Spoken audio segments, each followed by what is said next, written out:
আসসালামু আলাইকুম প্রিয় দর্শক। অন্য মঞ্চের আলাপ চাইতায় আপনাদের সকলকে আমন্ত্রণ জানাচ্ছি। প্রিয় বন্ধুরা, প্রীতি সালাম এবং শুভেচ্ছা নেবেন। বাংলাদেশের রাজনীতিতে প্যারালালি অনেকগুলো ডেভেলপমেন্ট হচ্ছে।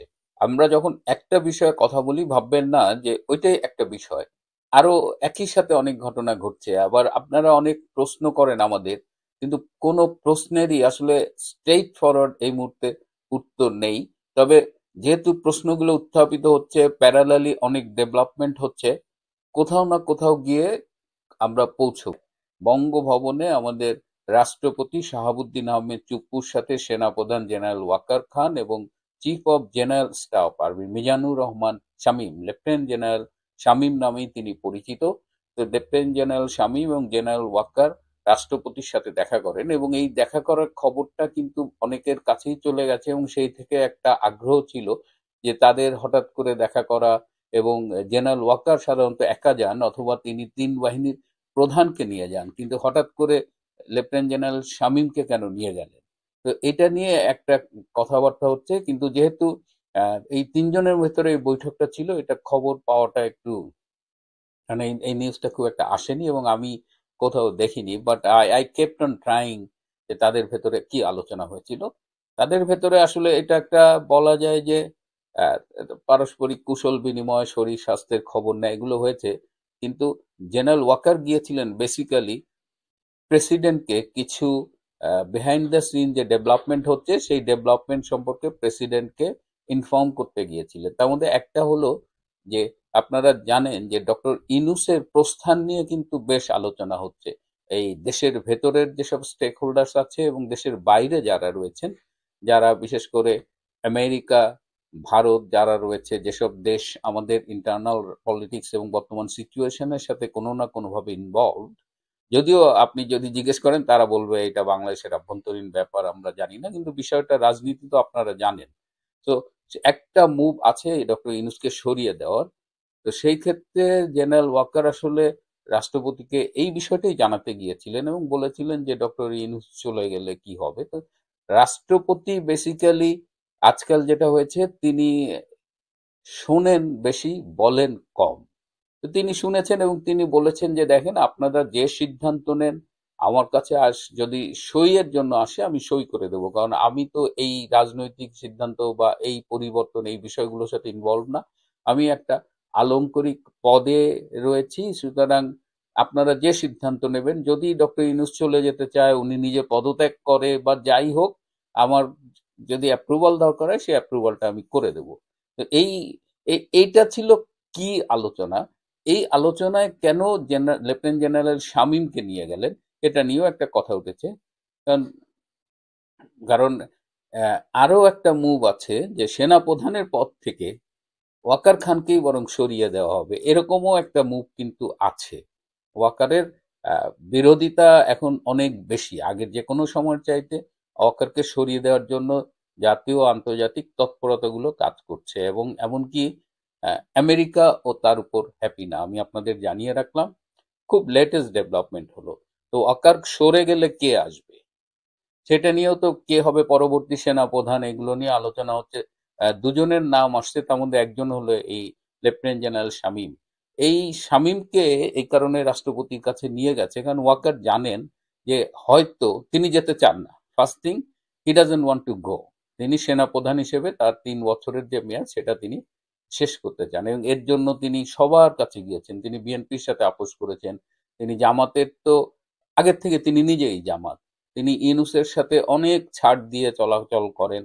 তিনি দেশের অনেক ক্ষতিকেও গায়ে নেননি নিজের পথ ধরে রাখার জন্য, কিন্তু তিনি এটাও জানেন যে তাকেও হয়তো চলে যেতে পারে, এবং তিনি চলে গেলে আহ, তার পদে আসার একটা সম্ভাব্য নাম হলো এই লেফটেন্যান্ট জেনারেল শামীম।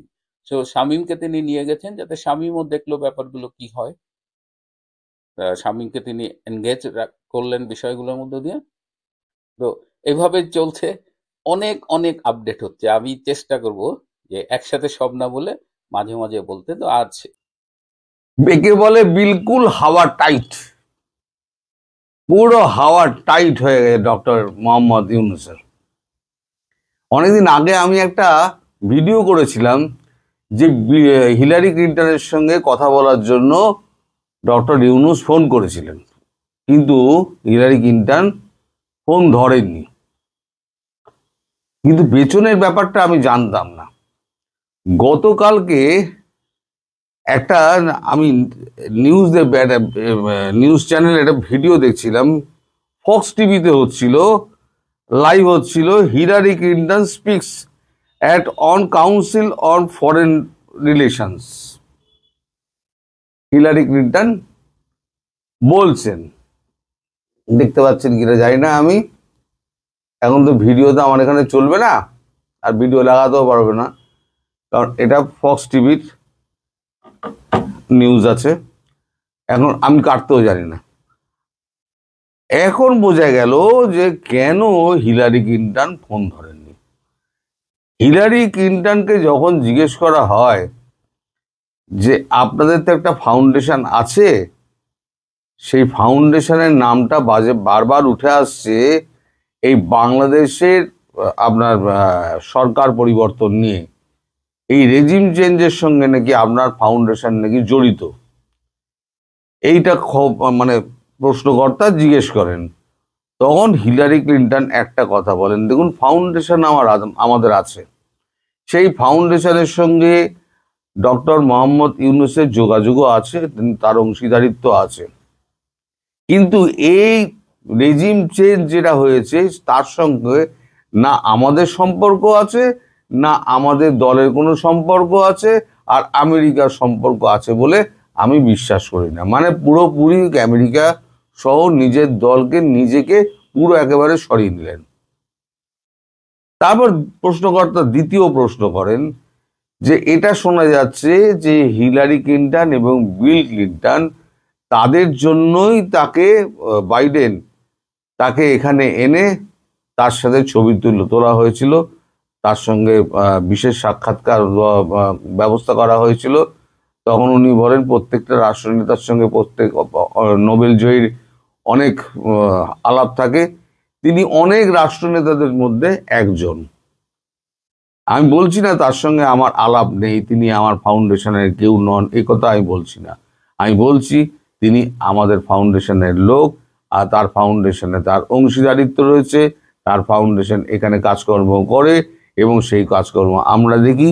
কিন্তু এই রেজিম চেঞ্জের ব্যাপারে এবং ডক্টর ইউনূসকে ওখানে বসানো এবং এই সমস্ত আমাদের যে জড়ানো হচ্ছে এর মধ্যে কিন্তু আমরা নেই, এবং আমেরিকা আছে বলে সেটাও উনি অস্বীকার করে দেন। মানে ভবিষ্যতে ওর ডেমোক্র্যাটরা যাবে, তো তখন তো ডেমোক্র্যাটের ব্যাপারে তো এই ফুটেজটা তো রয়ে যাবে, তখন ফুটেজটা তো ব্যবহার করা হবে, তখন তার বিরুদ্ধেই ব্যবহার করা হবে। ওই জন্য আগে থেকে নিজেকে সরিয়ে রেখে দিলেন, একেবারে সমস্ত ডক্টর ইউনূস থেকে একেবারে কাঁচি চালিয়ে দিলেন নিজের সম্পর্ককে, নিজেকে এবং হিলারি ক্লিন্টনকে এবং নিজের সংস্থা যেটা ক্লিন্টন ফাউন্ডেশন আছে। তাহলে কি হলো, আমার খবরটা তখন আমি ধরতে পারিনি, কালকে যেটা আমি ধরতে পারলাম যে ব্যাপারটা আসলে এই। ওই জন্য ডক্টর ইউনূস তো পাগলের মতো গিয়েছে যে প্রভু তো ছেড়ে দিয়েছে, ট্রাম্প তো করবে না, কিন্তু ক্লিন্টন আর বাইডেন এরা যদি না করে তাহলে পরে যাবে কোথায়।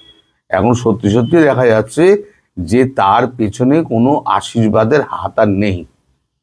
সারা আমেরিকা হাত তুলে নেওয়া মানে বিশ্ব হাত তুলে নেওয়া। এই যে আপনার ইউরোপিয়ান ইউনিয়ন এলো, ইউরোপিয়ান এলো, তারা যে এসে এত ভালো ভালো কথা বললো, বলে টলে গিয়ে কাউন্সিলের কর্তা ব্যক্তি যিনি আছেন মহিলা, তিনি গিয়ে একটা উল্টো রিপোর্ট দিয়ে দিলেন, দিয়ে একেবারে ইউনূসকে চাপে ফেলে দিলেন যে ইনক্লুসিভ নির্বাচন করতে হবে। সেই রিপোর্টটা একেবারে ইউনূসের গলার ফাঁস হয়ে গেল। এত খাইয়ে দাইয়ে অমুক করে তমুক করে কিছুই হলো না। তা দেশের যিনি এখন আমি শুনছি আমাদের দেশের যে আমেরিকায় যে অ্যাম্বাসেডার আছেন, খবরটা এখনো আমার কাছে কনফার্ম নয়, শুনেছি যে আমাদের যে আমেরিকায় যে রয়েছে রাষ্ট্রদূত রয়েছে, সেই রাষ্ট্রদূতকে বাংলাদেশে পাঠানোর ব্যাপারে ব্যবস্থা করা হচ্ছে। আর সেটা কি ব্যাপারে ব্যবস্থা করা হচ্ছে সেটা এখন প্রধানমন্ত্রী মোদিই বলতে পারবেন। তাকে কেন বিশেষ অ্যাসাইনমেন্ট দিয়ে বাংলাদেশে পাঠানো হচ্ছে। এখন যেমন সার্জিও গোরকে বিশেষ অ্যাসাইনমেন্ট দিয়ে আমেরিকা পাঠিয়েছে, প্রথমে উদ্দেশ্য ছিল অন্য, এখন উদ্দেশ্য পাল্টে গেছে, আর ভারতবর্ষের উদ্দেশ্য তো বরাবর একই রয়েছে। এখন ডক্টর মোহাম্মদ ইউনূস পড়েছেন এখন মহা প্যাঁচে, তার হাওয়া তো টাইট হয়ে গেছে। তিনি এখন করেছেন কি, রোজ এখন খলিলকে কাতারে ফোন করছেন, ফোন করে কাতারে বলছেন দেখেন না একটুখানি আপনি যদি শেখ হাসিনাকে একটুখানি ফোন করেন, ফোন করে দেখেন না যদি একটুখানি কিছু হয়, একটু ব্যবস্থা হয়, যদি একটু উনি নরম টরম হন, উনি যদি আমার একটা সেফ এক্সিটের ব্যবস্থা মোদি সাহেবকে দিয়ে করে করতে পারেন, তাহলে পরে আমি অনেক নিশ্চিন্ত হতে পারি। কারণ এখন ডক্টর ইউনূসকে পুরো গিলে নিয়েছে জামাত, যেটা খলিলের বক্তব্য, গিলে নিয়েছে জামাত। প্রশাসনের সমস্ত জায়গায় রয়ে গেছে জামাতের লোক। জামাতের লোকের বাইরে কোনো কিছু পাবেন না আপনি। যেখানে যেখানে যত সরকারি প্রতিষ্ঠান আছে সেখানে জামাতের লোক। আর তিনি যে আদেশটা দিচ্ছেন, যেখানে সচিব আছে সেই সচিবও জামাতের লোক, ফলে তার আদেশটা ক্যারি আউটই হচ্ছে না। এবার উনি পড়েছেন বিপদে, জামাত যেতেও দেবে না। জামাত শিকন্ডি খাড়া করে রেখে দিয়েছে, শিকন্ডি খাড়া করে রেখে দিয়ে জামাত নিজে থেকে চালাচ্ছে, সরকার চালাচ্ছে। মানে যেটা পাকিস্তানে হয়, সামনে শাহবাজ শরীফের মুখটা রয়েছে, পেছনে পাকিস্তানি আর্মি চালায়। এখানে সামনে মোহাম্মদ ইউনূস রয়েছে, পেছনে করছে কি জামাত চালাচ্ছে। সব দোষ গিয়ে পড়ছে গিয়ে মোহাম্মদ ইউনূসের ঘাড়ে। যত ফাঁসির দড়ি গলায় একটা করে ঝুলছে মোহাম্মদ ইউনূসের গলার মধ্যে। এখন উনি ফেসে গেছেন। আরো একটা ভিডিও আমি করেছিলাম দর্শক, সেটা হচ্ছে যে আমাদের বাংলাদেশে যখন আক্রমণের ব্যাপারটা যখন কথা বলা হয়, মানে আলোচনায় ওঠে, সেই সময়তে যেহেতু দেশের প্রধানমন্ত্রী হিসেবে এখনো পর্যন্ত আমাদের বিবেচনায় শেখ হাসিনাই রয়েছেন প্রধানমন্ত্রী, তাই তার একটা অনুমতি নেওয়ার জন্য আমাদের এখান থেকে গিয়েছিলেন, অজিত দোভাল গিয়েছিলেন। সেই ভিডিওটা আমি করেছিলাম। অজিত দোভাল দেখা করলেন শেখ হাসিনার সঙ্গে, কথাবার্তা হলো, এটা দিন 15 আগে। সেই সময় অজিত দোভাল ওই অনুমতি চান। তখন তিনি বলেন হ্যাঁ কিছু কোল্যাটারাল ড্যামেজ তো হবে, মনে পড়ছে আপনাদের, আমি বলেছিলাম ওটা ভিডিওতে, কিছু কোল্যাটারাল ড্যামেজ তো হবেই। সেই সময় নাকি তিনি আর একটা বাক্যও বলেছিলেন, যেটা গতকালকে জানতে পারলাম। একটা বাক্য সেটা হচ্ছে যে সোজা আঙুলে ঘি না উঠলে আঙুল বেঁকাতে হয়। তার মানে এখন আঙুল বেঁকাচ্ছে শেখ হাসিনা, এখন আঙুল বেঁকাচ্ছেন। এখন কতটা টেরা করবেন উনি আঙুল, সবটা খেলাটা কিন্তু শেখ হাসিনা খেলছেন। সামনে মোদিজির মুখ, খেলছেন কিন্তু শেখ হাসিনা আর অজিত দোভাল, জেনে রাখবেন, পুরোটা খেলছেন দুজনে মিলে। আর সামনে রয়েছে নরেন্দ্র মোদীর মুখ। নরেন্দ্র মোদী মুখে কিছু বলছেন না, যা করছেন কিন্তু এই দুজনে আলোচনার ভিত্তিতে করছেন। এই যে লোক লস্কর সাজোয়া বাহিনী এত কিছু দেখছেন না, সব হচ্ছে গিয়ে শেখ হাসিনার অনুমতি অনুসারে কিন্তু হচ্ছে। একটাও কিন্তু ওনার অনুমতি অনুসারে হচ্ছে না এমন কোনো খবর কিন্তু আমাদের কাছে নেই, সব কিন্তু ওনার অনুমতিতে আছে। তো এখন এই যে অনেকেই আমাকে প্রশ্ন করেন যে আপনি এত খবর পান কি করে? ভাই, খবর কেউ আপনার কাছে হেঁটে আসবে না, আপনাকে খবরের কাছে পৌঁছাতে হবে। আমরা সাংবাদিকরা কি করি, যা সারা জীবনে আমরা করে এসেছি, এই নেট আসার পরেতে, বিশেষ করে টেলিফোনে যখন আমাদের জিও যখন আমাদের মানে আনলিমিটেড করে দিল, সেই সময়তে আমরা তখন বিদেশি কাগজগুলো, বিদেশি চ্যানেলগুলো আমরা সব সাবস্ক্রাইব করে রেখে দিই। যেখানে কোনো ইম্পর্টেন্ট নিউজ হবে সঙ্গে সঙ্গে আমাদের কাছে চলে আসে। আমাদের অনেকের হ্যান্ডেল আমাদের সমস্ত ফলো করা আছে, আমাদের তার কিছু করলেই আমাদের কাছে চলে আসবে। ট্রাম্প কিছু করলে ট্রাম্পের সোশ্যাল মিডিয়ার আমার করা রয়েছে, আপনারা করে রাখুন না। এই যে আপনি যে খবরটা আমার কাছ থেকে পাচ্ছেন, সেই খবরটা কিন্তু একদিন আগে আপনি পেতে পারেন, কিন্তু আপনারা সেটা করবেন না। কিছু না, সাবস্ক্রাইব করে রাখলেই হলো, তার জন্য পয়সা লাগে না। কিছু কিছু কাগজে হয়তো পয়সা লাগে, সেগুলো করবেন না, বাকিগুলো তো করতে পারেন। তো যাই হোক, এখন ডক্টর ইউনূসের এখন হাওয়া টাইট হয়ে গেছে। ডক্টর ইউনূস এখন ভাগতেও পারছেন না, ভাগতে গেলে জামাত চেপে ধরবে, আর ভাগার জন্য বসে রয়েছে আর কে জানেন? সেটা হচ্ছে আর একজন আপনাদের ওই কি বলে, শফিকুর রহমান। শফিকুর রহমান এখন চুপচাপ রয়েছে, সে এখন ভাগার চেষ্টা করছে। সে এখন নানান জায়গায় হাত পা ধরছে, এদিক ওদিক বন্ধু বান্ধবের সঙ্গে, বিদেশি বন্ধু বান্ধবের সঙ্গে যোগাযোগ করছে যে ভাই একটা চাকরির ব্যবস্থা করে দাও, আমি একটা চলে যাব ওখানে, কোনো রকমের একটা ব্যবস্থা করে দাও। কিন্তু এত বদনাম এদের চারদিকে হয়েছে, এত বদনাম হয়েছে যে এদের কোনো দেশ, কোনো কাগজ, কোনো মিডিয়া এর ধারে কাছে ঘেঁষবে না। এ বলেছিল না একবার যে আমার কাজ শেষ হয়ে গেলে আমি চাকরি জীবনে ফিরে যাব, তখনই বলেছিলাম আপনাকে চাকরিতে কেউ রাখবে না মশাই। এখন তো শুনি ওপেনলি ডাকে, ডাস্টবিন শফিক ওপেনলি নাকি ডাকে, আদালতেও নাকি ওপেনলি ডাকছে।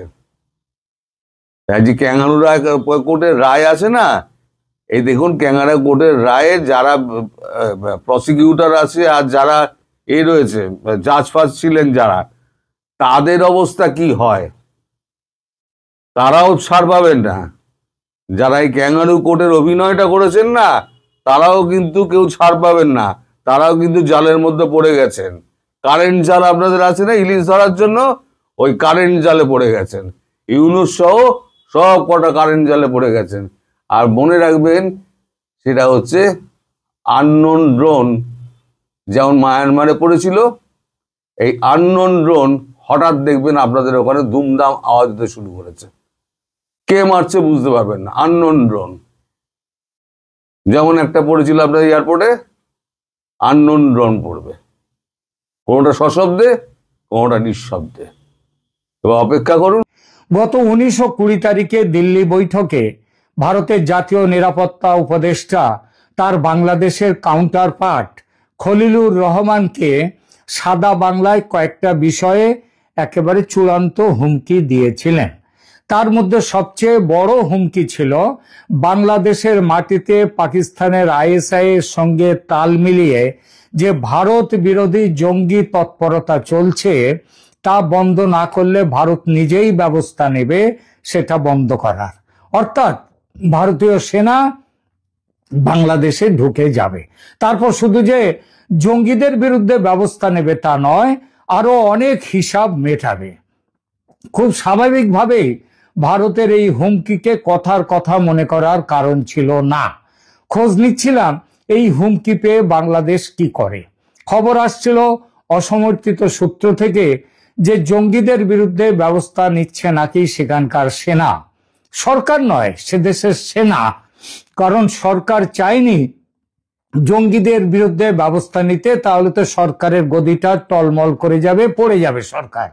আর সেনাও সরকারকে না জানিয়ে কিছু ব্যবস্থা নিতে বাধ্য হয়েছে। তাই বাংলাদেশ সেনার কাছ থেকে এই ব্যাপারে ভারতীয় সেনার কাছে কিছু খবর এসে পৌঁছেছে। যদিও ভারত খুশি নয় ব্যবস্থার পরিমাণগত দিক দিয়ে, এবং সেটা বাংলা সেনাকে জানিয়েও দিয়েছে যে এইটুকুতে আমরা খুশি নই, এবং বলেছে যে উই ওয়ান্ট মোর অ্যাকশন, না হলে বিপদ আছে। কি সেই বিপদ বলবো সেটা, তার আগে জঙ্গিদের বিরুদ্ধে কি ব্যবস্থা নিয়েছে বাংলাদেশের সেনা তার কথা বলি। 19-20 নভেম্বর 2025 তারিখে দিল্লিতে বাংলা ও বাংলাদেশের জাতীয় নিরাপত্তা, তাই দিল্লিতে ভারত ও বাংলাদেশের জাতীয় নিরাপত্তা উপদেষ্টাদের বৈঠকের ঠিক পরেই বাংলাদেশে একটি সামরিক অভিযান পরিচালিত হয়েছে। এই তথ্য বিভিন্ন সূত্র থেকে অসমর্থিত কিন্তু নির্ভরযোগ্য আমরা পেয়েছি। নিচে ঘটনাগুলোর বিস্তারিত যোগসূত্র তুলে ধরা হলো। 1, অজিত ডোভাল ও খলিলুর রহমানের বৈঠকটি মূলত কলম্বো সিকিউরিটি কনক্লেভের অংশ ছিল। তবে দুই দেশের নিরাপত্তা প্রধানরা গুরুত্বপূর্ণ দ্বিপাক্ষিক বিষয় নিয়েও একান্ত বৈঠক করেন। ভারতীয় সংবাদ মাধ্যম ও নিরাপত্তা বিশ্লেষকদের মতে ভারত এই বৈঠকে সীমান্তের ওপার থেকে আসা জঙ্গি হুমকি এবং বিচ্ছিন্নতাবাদী গোষ্ঠীগুলোর যেমন কুকি চিন বা KNF তাদের কার্যক্রম নিয়ে ভারতের উদ্বেগের বিষয়টি জোরালোভাবে তুলে ধরেছিল। বৈঠকের অব্যবহিত পরেই সামরিক অভিযান করে বাংলাদেশ সেনা। বৈঠকের মাত্র 4 দিন পর 24শে নভেম্বর 2025 বাংলাদেশ সেনাবাহিনী পার্বত্য চট্টগ্রামে একটি বড় ধরনের অভিযান চালায়। তাদের লক্ষ্যবস্তু ছিল কুকি চিন ন্যাশনাল ফ্রন্ট বা বোম পার্টি। ভারত দীর্ঘদিন ধরেই অভিযোগ করে আসছে যে এই গোষ্ঠীটি সীমান্তের দুপাশেই অস্থিরতা তৈরি করছে এবং মিজোরাম সীমান্তে ভারতের নিরাপত্তার জন্য তারা হুমকি। এর ফলাফল কি হলো? এই সামরিক অভিযানের বান্দরবানের রুমা উপজেলার গহীন জঙ্গলে সেনাবাহিনীর এই বিশেষ অভিযানে 3 জন KNF জঙ্গি নিহত হয়। সেখান থেকে বিপুল পরিমাণ অস্ত্র ও গোলাবারুদ উদ্ধার করা হয়। এই অভিযানটি মূলত বান্দরবান ও রাঙামাটি সংলগ্ন দুর্গম সীমান্তবর্তী এলাকায় পরিচালিত হয়েছে, যা ভারতের মিজোরাম সীমান্তের খুব কাছে। ভারতের অজিত ডোভালের অন্যতম দাবি ছিল জঙ্গি ঘাঁটি বাংলাদেশের সেগুলো গুটিয়ে দিতে হবে, ভেঙে দিতে হবে। সেই জঙ্গি ঘাঁটিতে তো শুধু KNF নয়, বাংলাদেশের নিজস্ব জঙ্গিরাই আছে তার মধ্যে বেশি। আনুষ্ঠানিকভাবে এই দাবি স্বীকার করা না হলেও ঘটনা প্রবাহ অত্যন্ত ইঙ্গিত দিচ্ছে। কাকতালীয় নাকি পরিকল্পিত জানা যায় না। অজিত ডোভাল নিরাপত্তার বিষয়ে জিরো টলারেন্স বা কঠোর ব্যবস্থা নেওয়ার বার্তা দেওয়ার ঠিক পরেই এই অভিযান পরিচালিত হয়েছে। বিশ্লেষকদের ধারণা, ভারত সুনির্দিষ্ট গোয়েন্দা তথ্য শেয়ার করেছিল খলিলুর রহমানের সঙ্গে, যার ভিত্তিতে বাংলাদেশ সেনাবাহিনী এই সার্জিক্যাল ঢাঁচের অপারেশনটি চালায়। কিন্তু শুধু KNF কেন? KNF এর সাথে ভারতের উত্তর পূর্বাঞ্চলের বিচ্ছিন্নতাবাদীদের এবং কোনো ক্ষেত্রে আন্তঃসীমান্ত অস্ত্র চোরাচালান চক্রের যোগসাজশ রয়েছে। তাই এই ঘাঁটিগুলো উড়িয়ে দেওয়া ভারতের নিরাপত্তার জন্য স্বস্তিদায়ক।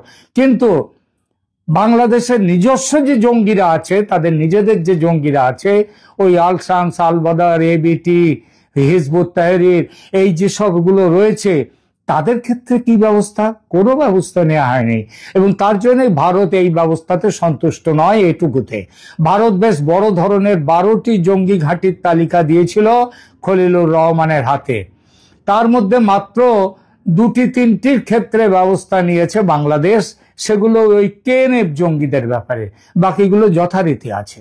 বাংলা সেনা বলছে তাদের নিজেদের জঙ্গি, বাংলাদেশের নিজের জঙ্গিদের ক্ষেত্রেও নাকি শীঘ্র ব্যবস্থা নেওয়া হবে। কিন্তু ভারতের কাছে গোয়েন্দা সূত্র থেকে খবর এসেছে সেনাবাহিনীর এই অ্যাকশনের বিরুদ্ধে ইউনূস সরকারের সমর্থক যারা আছে, যেসব দলগুলো, বিশেষ করে জামাত, NCP, এমনকি BNP, তারা খেপে গেছে। তারা ইউনূসকে দিয়ে সেনার হাত বেঁধে দিয়েছে। ফলত অ্যাকশনে যাওয়ার ব্যাপারে প্রস্তুতি চূড়ান্ত করে ফেলেছে ভারত। যেটা বলেছিলাম না এর আগে একটা ভিডিওতে, যে টাইম বোমা দিয়ে দিয়েছেন একবারে দিন ঠিক করে, সেদিন 7 দিন কিংবা 15 দিন, বিভিন্ন কারণ এই ব্যাপারে তো কোনো আধিকারিক জানকারি নেই, সুতরাং একটা দিন ঠিক করেছে, এটা জানা গেছে। তাহলে ব্যাপারটা দাঁড়াচ্ছে যে অভিযান হয়েছে বটে, তবে সেখানটায় বড় কিছু হয়নি। বাংলাদেশের সংবাদ মাধ্যমগুলোতে অবশ্য এই বিষয়ে খবর ব্ল্যাকআউট করা হয়েছে। তবে ভারতীয় গোয়েন্দারা কনফার্ম করেছে যে বান্দরবান জেলার দূরবর্তী ক্যাম্পে রোহিঙ্গা যুবক এবং জঙ্গি সংগঠনের সদস্যদের প্রশিক্ষণ দেয়া হচ্ছে। ব্রাহ্মণবাড়িয়া জেলায় একই ধরনের কার্যক্রম পরিচালিত হচ্ছে। সিলেট জেলা পাকিস্তানের সামরিক প্রশিক্ষকদের তত্ত্বাবধানে প্রশিক্ষণ ক্যাম্প চলছে।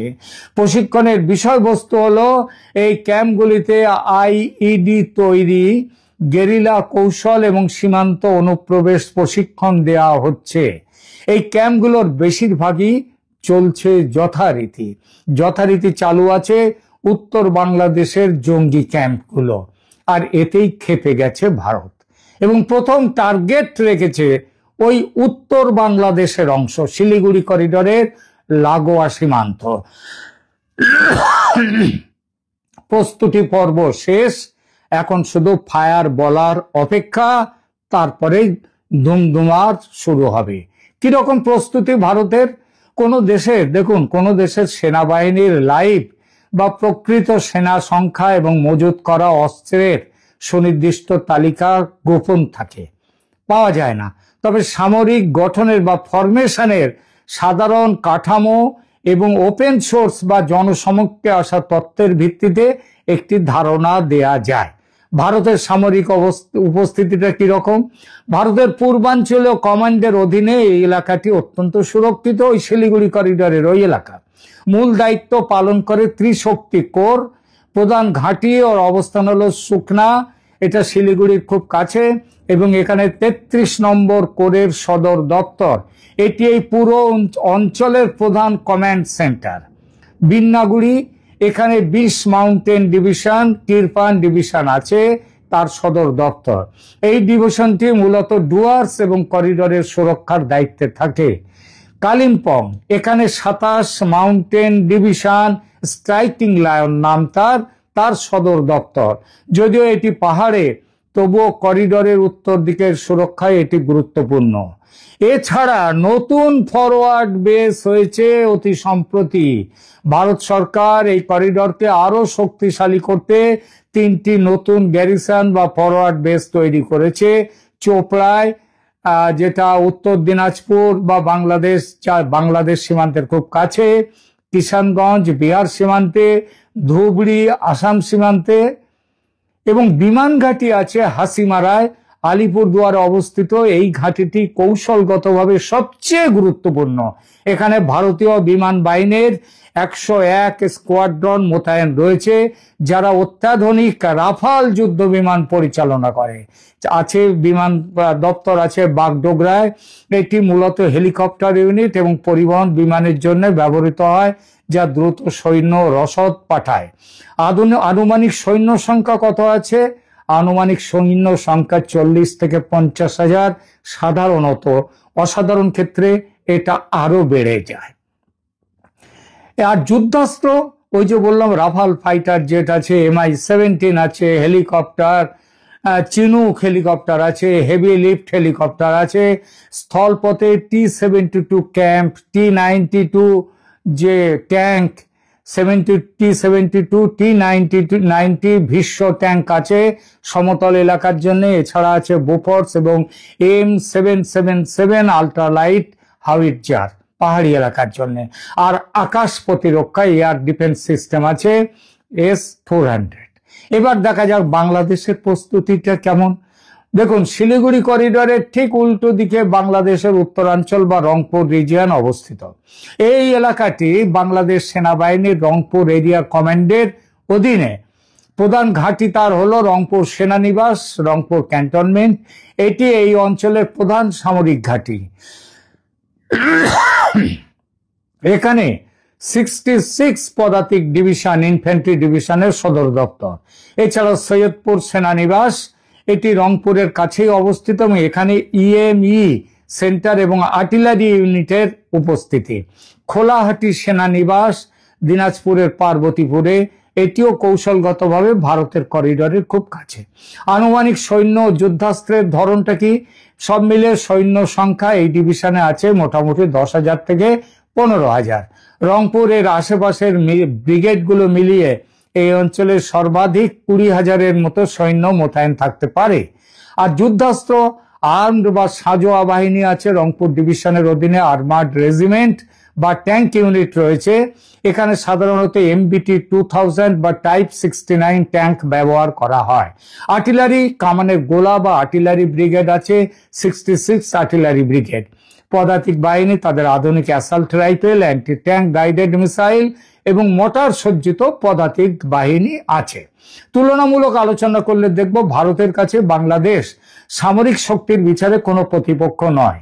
তবু ওই যে কথাই আছে না, প্রতিপক্ষকে কখনো ছোট করে দেখতে নেই, কারণ পচা শামুকেও পা কাটে। তাই ভারত তার প্রস্তুতি সর্বোচ্চ পর্যায়ে নিয়ে রেখেছে, কারণ ভারত জানে সুযোগের সদ্ব্যবহার করতে চীন নেমে যেতে পারে সংঘাতে। ট্রাম্প সাহেবের মতিগতির হদিশ পাওয়া ভার, তাই প্রস্তুতি চূড়ান্ত করে রেখেছে ভারত। সবচেয়ে বড় কথা, ভারত আর নীরব দর্শক হয়ে যে থাকবে না, সেই বার্তা খলিলুর রহমান মারফত পাঠিয়ে দিয়েছে ইউনূস সরকারের কাছে। একেবারে ডেডলাইন সমেত বার্তা, এই তারিখের মধ্যে যা করার করো, নইলে আমরা ঝাঁপিয়ে পড়ব। এখন দেখার বাংলাদেশ সরকার কি করে এবং কি চায়। ইউনূস মাঝে মাঝেই সেনাকে যুদ্ধের জন্য প্রস্তুত থাকতে বলেন, ভারত ছাড়া আর কার সঙ্গে তিনি যুদ্ধ করবেন। তার সেনাপতিরা, তার সঙ্গী সাথীরা, তারা ভারতের বিরুদ্ধে 50 লক্ষ সৈন্য, যুবক সৈন্য নামাবার কথাও বলেন। ভারতের বিরুদ্ধে যুদ্ধ প্রস্তুতির কথা ইউনূস যেমন বলেন তেমন বলেন তার সাথীরা। এবার তাদের মনের আশা পূর্ণ হবে বলে মনে হচ্ছে। কারণ তবে মুশকিলটা হচ্ছে কি, এই লড়াই তো মুখে হবে না, ফেসবুকে হবে না, এই লড়াই হবে অস্ত্র এবং সৈন্য সামন্তের উপরে। সুতরাং এই লড়াইটা এবার ইউনূস সাহেব এবং তার সঙ্গীদের লড়াইয়ের স্বাদ পূর্ণ হবে। ধন্যবাদ।